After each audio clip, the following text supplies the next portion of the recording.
FNCS Grand Finals are right around the corner, so it's time to do some predictions. Today I'll be discussing every single team in the lobby, giving you my list of the 20 duos that I think can qualify for the Summit LAN. I'll be discussing who's going to struggle, who I think is going to win. Let's just get straight into it. I'm going to start in the top left corner of the map and work my way round. As you can see, we've got Twek and Mydro and Sined and Giras contesting each other at what used to be Tip Top Terrace, and this is one of many examples across the map of teams that, if they were uncontested, could definitely finish inside that top 20 and make the Summit LAN in Düsseldorf, but because they are fighting each other, it looks like they could cancel each other out. However, I do really rate Sined and Giras. I think they are an excellent team, and I have put them in 20th place. I think they are going to just about sneak into the qualification range for the tournament. I will say I do think there is a world in which both of these teams could finish inside the top 20 should they choose to split the area. You could have one of the teams land at Toy Box Docks in the north, whilst the other team could go to the Lumberyard. So there's definitely a world in which they could both do well, but that would require them to split, and that's not 100% on the cards. So for now, Sined and Giras into the top 20, Twek and Mydro just outside. Up on the mountain split, we've got Chap and Flixie, and this is a team that have been pretty up and down lately. When they initially formed, they looked really good, honestly one of the strongest teams in the region. Since then, their placements haven't blown me away. I would have expected at least one Divisional Cup win over the last 8 tournaments, but listen, these guys have obvious quality and they're not going to finish outside of the top 10. I've got them to come in 8th for now. Now let's move down to Wonky Land for one of my more controversial picks. We've got Shark and Teeny contesting Hutty and Fishix, and honestly, even though they're contested, I still think Shark and Teeny are going to have a great tournament. Let's not forget there was a Divisional Cup last season where they 6-0'd Hutty and Fishix, not letting them get a single point on the board, so we have seen them dominate these spawn fights. And yes, you can't replicate that kind of dominance in a 12-game format, but I do think Shark and Teeny are going to win more of the spawn fights than Hutty and Fishix. And let's not forget there'll be games where they split the POI too. A lot of people have been saying that could happen in every single game. I'm not sure I see that happening. I do think they will fight. But listen, when you factor in that Shark and Teeny are the stronger spawn fighting teams, and there'll be games where they split the POI and will have more than enough loot, I think they have a very realistic route to victory. However, there are 3 teams that I think are in slightly better situations, so I've got Shark and Teeny in 4th place. Down in the forest split, we've got Shaykos and Tyleo, the French duo, and I do think these guys could do well. I've put them just outside the top 20 purely because I do worry that a team could land on them. Skyjump and Mumsy have been landing over at that forest split this season. Maybe if things don't go well at their current drop, they could pivot over, so I do think that's a limiting factor. Moving on over to Skyjump and Mumsy, as you can see they are contested by Khan and Faded Pigeon over at that snow split, and listen, this is not a spot that you want to be having a spawn fight at. Neither of these teams are going to do well at all if they're fighting every game. The whole advantage of this spot on the map is that you can land early and get tags on the teams that are going to Wonky Land, but if you're contested then you can't even do that. Plus you're within keying range of Shark and Teeny and Vico and Malabuka, so it's an incredibly vulnerable spot to be in, especially if you're left weak after a spawn fight, so both of these duos will struggle. But again, if either of them had an uncon spot, I could easily see them making grands because they do have a lot of quality between them. Now I just mentioned their names, so let's get into them now. We've got Vico and Malabuka landing over at Frigid Fortress, and they will do very well from that spot. Completely uncontested. They will play very aggressively. They've got a lot of teams around them, but I do think they could key for surge, for kills. They are going to look very good. They have been one of the top teams in EU over the past few months. They got their Divisional Cup win in the final week of last season. They've been looking very, very consistent, and 3rd place is where I've got them to come. I do still think there are 2 teams that are ever so slightly better, but these guys have a very realistic chance of winning grands. We've got Cantry and Dew landing at the Pelian Swamp, which is Acer and Podesai's usual spot, and I'm not sure on these guys. I feel like the big issue here is that they're surrounded by a lot of top teams, and there's potential for them to get keyed from all different directions. I do think they are the weakest team in this quadrant of the map, and because of that, I can't see them making the top 20. However, one duo that is an absolute lock for the Summit LAN is Akira and Karama, and if you are a long-time Spuds On viewer, then you'll know that these guys are one of my favourite teams. During the off-season, I was talking about them every week, purely because they were performing every week. In the tournaments that supposedly didn't matter, like the Victory Cups, they were winning every week, constantly earning, staying consistent, working hard, and we are seeing them get the rewards from that. They're a team that are looking ever more comfortable in the set lobbies. Previously, I would have said they're very good in Opens, they're very good in Victory Cups, but when it gets to the highest quality levels, they do struggle. I think that's completely out of the window now.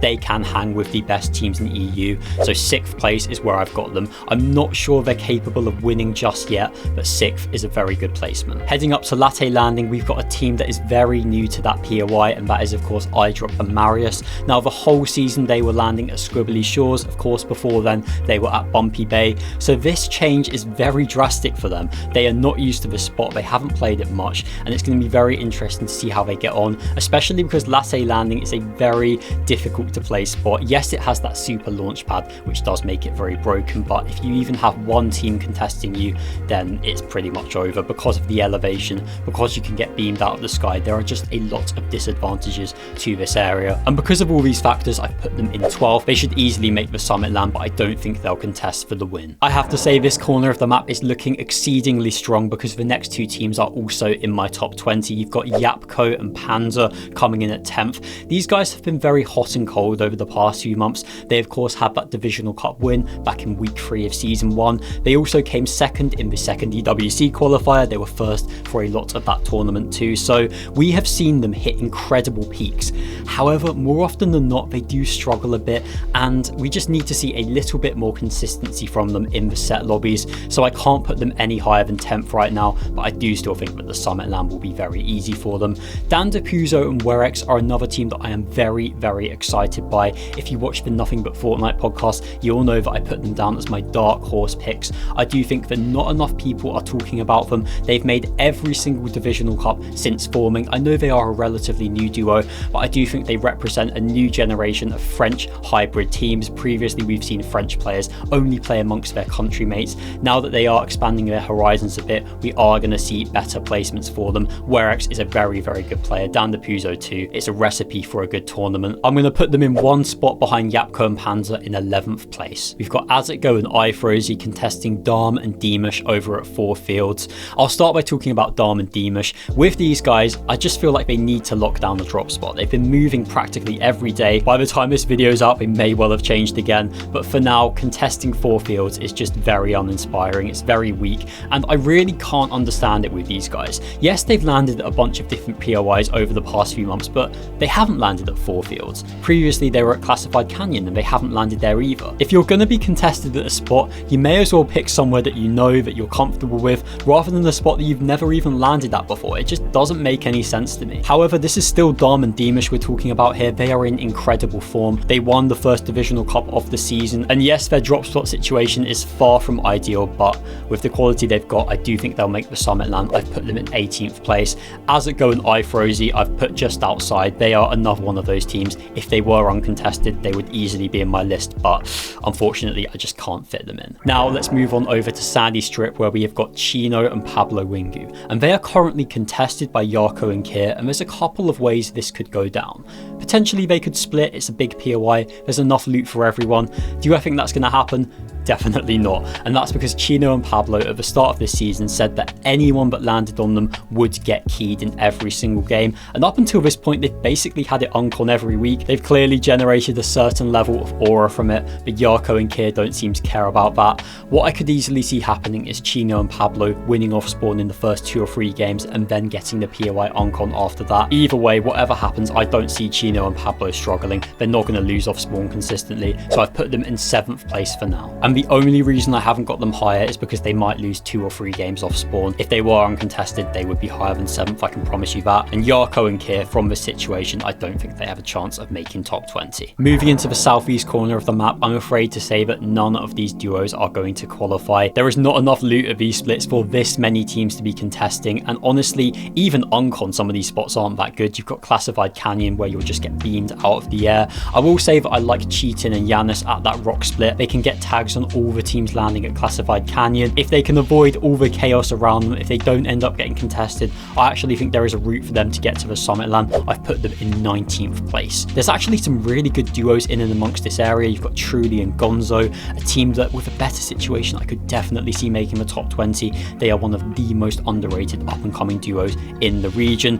Darkos and Minori too have proved a couple of times that they're very solid. You've got Howley and Lucia who won a game in LCQ. It just feels like this this is an area where no one's going to do well from, but there is still some quality shining through. Shout out to Pixovsky and Seren and Syaz and Scary Sean too. Again, these are two teams that could make the top 20 if they were uncon, but in this situation I do think they may struggle. Moving down to the south coastal area, we've got Burke and Zany. From a better drop, I could see these guys qualifying. I know they are uncon, but this spot is really, really bad. If you remember when Mr. Savage and Velo were going there, they really struggled because it was so isolated. There were so many teams around them. They were just getting lurked on. Because you have to loot it individually, it's very likely that one of the teammates can get pinched and then you end up as a solo. So I've not got high hopes for Burke and Zany, but maybe they could make it work. To the west, we've got Church and Repairs, and this is a team that I definitely do think will make the Summit LAN. Now, they've been looking really good over the past month or two. They, of course, had those 2 divisional cups where they came 5th back-to-back from this exact split on the map. Whatever way you spin it, I actually really like their split.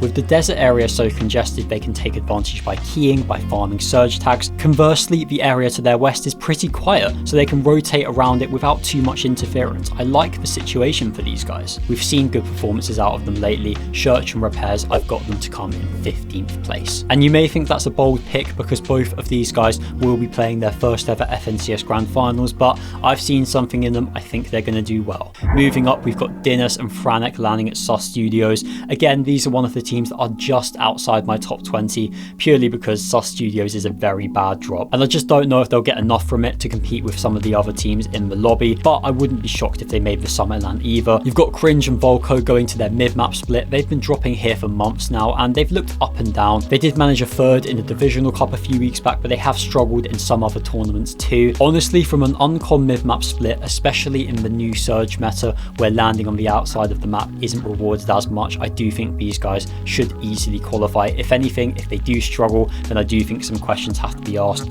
I've put them in 13th place. Right in the middle of the map, you've got Ziffy and Yurdi and Moneymaker and Fanayan. Now, I don't know whether these guys are going to fight at all or whether they'll just keep themselves to themselves. Either way, I'm not sure I can see a top 20. It could be on the cards. They're both teams that have got quality, but they're not in my list for now. But Swizzy and Pixie are definitely making it. I've put them in 5th place. Now, they've got Uncon Dark Dominion, which is on paper one of the best spots in the map because of its mid-map positioning, because there's so much loot. However, they've also had this in the past 2 divisional cups, and they haven't been able to break the top 10 in either of them. It's fair to say that for a team of Swizzy and Pixie's quality, they haven't really had the performances that we would have expected. I would have liked to have seen at least 1 divisional cup win by now, because let's face it, we've got the global champion in Swizzy, you've got Pixie, who is in my opinion the best player in 2025, and with a link up like that, I would have expected some big placements. However, top 5 is still solid. I do think that's a respectable performance, and they should easily make the Summit LAN. King, Cringe and Twy are a team that if they were not contested would definitely be in my top 20. I've seen a lot from them over the past few months. They're 2 players that have worked super hard during the off season. King Cringe, especially back when he was playing with Velo, was doing well in practically every single victory cup. He has since looked brilliant with Twy too. Because of the fact that they're contested by Kotyurich and Kyrie, I just can't see them making the top 20, but potentially if the map evolves, then we could see them jump up. We've got Nebs and Nathan landing over at Humble Hills, and I am going to put these guys into my top 20, which may seem like an interesting choice because they're not a duo that have been performing that well over the past few months. They haven't been making every divisional cup, and when they do qualify, they are often contested, but when they're uncon, they are deceptively good, and they're definitely a team to watch out for. I've put them in 14th place. Having Humble Hills uncontested in 12 out of 12 games will be very powerful for them. They've got a lot of quality. I could see them making the LAN. Moving up to Squibbly Shores, we do have a spawn fight, and it's not the one that anyone would have predicted. We had 3 EU teams landing here. They were iDrop and Marius, Tayson and Ghost, and Fridoxy and Sanguild, and somehow in FNCS Grand Finals, none of them are at the POI. Instead, we've got Reason and Noah Rayleigh and Lunex and Wolvax. Now, it's hard to predict how this spawn fight's going to go, but I've just got a feeling that Reason and Noah are going to come out on top, and for that reason, I've put them in 17th place. I do think they can make the Summit LAN. It would be an incredible achievement, especially as I've not been that high on Reason for the past few months. I felt like he wasn't that locked in after globals, his placements were kind of suffering, but out of nowhere it feels like he's just recovered everything and he's back to his old self. Noah as well, one of the top players from chapter 2, nice to see that he's still got it. I think these guys will be the better team off spawn and I can see them making the summit land. Lunex and Wolvax on the other hand I do not have on my list. Moving to the lighthouse split, we have Cammy and Hari, and obviously they will qualify. I've put them in 9th place, and you may be thinking, why haven't you put them higher? It's purely down to form. They just haven't been placing that well lately, and it's tough because in grand finals these are two players that will always show up. You have Cammy, someone who has bags of experience. He's been one of the top players for such a long time now, and then you've got Hari, one of my favorite players on the region, super underrated, very versatile, very capable. This is a duo that should really work, and it's kind of concerned me that they haven't got more good results up until this point. However, from Uncon Lighthouse, they should easily make the summit land. I think 9th is pretty fair. We've got Kaito and Haijo landing in the mid map over at that gas station. I don't think that spot is good enough to sustain a top 20 finish. But Lucy and Zangi, however, are a team that I do think will make the summit land. Now they're landing at the south side of Battlewood Boulevard, which uncontested is a really strong part of the map. And they've looked good in some of the previous divisional cups. Yes, I'm aware they haven't qualified for the last 2, but the 2 before that they came 11th in both of them, and one of those they were contested in every game. So we've seen them perform in a variety of situations. Yes, they've not been one of the top duos in EU over the past few months, but just looking at this map, just looking at the situation we've got here, I think they're going to make it. I've got them in 16th place. Nero and Josh Spot are landing to the south. I'm not sure they've got enough firepower to qualify, but they are a very underrated UK team. We've got Forg and Sizing, the Spanish duo. They're landing at that gas station split, and honestly, watch out for them. They're a solid team. They looked very good in their heat. I could see them getting a couple of good games together. The reason why I can't put them in the top 20 though is because they are surrounded by 2 very good teams who I will get to in a minute, and because of that they are at risk of getting keyed. They are at risk of getting used for surge tags. For that reason I just can't put them in. Now if you've been paying attention, you'll know that there's only 2 teams left to discuss, and I haven't given my predictions for first or for second. We've got Focus and Thomas HD and Sky and Scroll, and both of these duos have looked ridiculously good as of late. With Thomas and Focus, you've got a team that have of course won a divisional cup recently. Focus is establishing himself as one of the best players in the world. I've been so impressed by him lately. He's one of the strongest fighters in the EU. He is actually leading for this duo as well, so he's someone that can do it all. Genuinely, I do believe that once these grands are done, once he makes the summit land and performs there, he will be regarded as one of the best players in the world, hands down. Now that he's gone to 0 ping, his game has gone to a new level. I honestly think he could be one of the players of the tournament. However, I am putting Thomas HD and Focus in 2nd place, and that is because there is one duo that I think are the clear favourites to win, and that is of course Sky and Scroll. If you don't mind, I'm going to read out some stats for a second. Sky and Scroll have qualified for 8 out of 8 of the Divisional Cup finals this year. In those finals, they have finished inside the top 10 every single time. They also won 2 of them. They won the Unreal Cup back in December. Scroll won the January solo series. They qualified for the Esports World Cup at the first time of asking. These guys have been the best duo in EU, potentially even the world, for a few months now, and in my opinion they are the clear pick to win this finals. With uncontested North Battlewood, it is a no-brainer. We've seen them do well at this spot when there's multiple teams at the POI, when it looks really congested, but now that it's just them in the north, they only have one team to their south. It's such a favourable situation, and I know that they will take advantage of it. We know they can play in the storm, we know they can rotate early to mid-map and look for good positions. We know that they're a very adaptable duo, they're always well prepared. In my opinion, they have the best chemistry and synergy of any team in the world, maybe except for Peterbot and Poyo, but honestly I think maybe they have even more than them. Listen, there's a lot of top duos in this lobby and a fair few of them have a realistic route to victory, but in my opinion Sky and Scroll are the obvious favourites to win. They are my pick for first place. Let me know your lists in the comments below. I'm very interested to see what teams you guys pick. Of course this map could evolve between now and Saturday, so I'll be doing my final up-to-date predictions on my Twitter just before the tournament starts. Subscribe to stay up to date with EU news. Thanks for watching. See you in the next one.